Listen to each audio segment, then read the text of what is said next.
Ну, давай розглянемо оці три образи. Вони такі достатньо креативні, достатньо повсякденні. Як бачиш, тут чорні колготи з чорним взуттям, те, що потрібно якраз тобі, видовжує ноги, не вкорочує зріст, при тому, що навіть світла спідничка, вона не вкорочує повністю фігуру.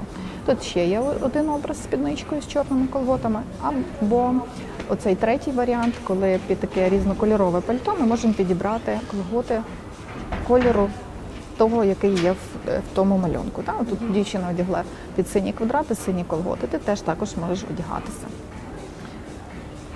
Ще один варіант – це коли колір колготів ми можемо підібрати до кольору пальто або плаща, як зробила оця дівчинка.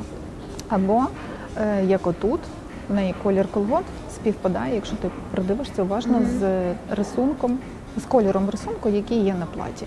І також воно не вкорочує ріст, тому що довгі зелені чоботи аж до коліна. І цей колір фіолетовий трошки такою яскравою крапочкою створює такий веселий образ, хоча й досить романтичний.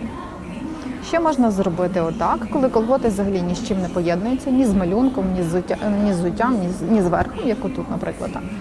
Коричневе плаття з малюнком і просто жовті колготи. Але треба пам'ятати, що це може вкоротити ноги, тому треба брати коротке плаття і взуття, яке би відкривало трошки ногу.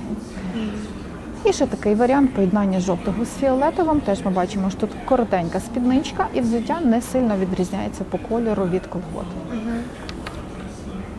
Яскраво, правда? Оце вже образи підходять для високих, струнких дівчат, які мають довгі ноги, худі і досить високий зріст. Чому? Тому що якщо подивитися, як цей образ, наприклад, адаптувати для тебе. От ти хочеш червоні колготи, але якщо ти одягнеш чорне взуття, бачиш, дві горизонтальні лінії, вони поділять ноги і зроблять їх візуально коротшими.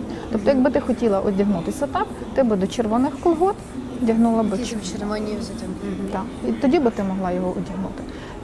Отакі варіанти є.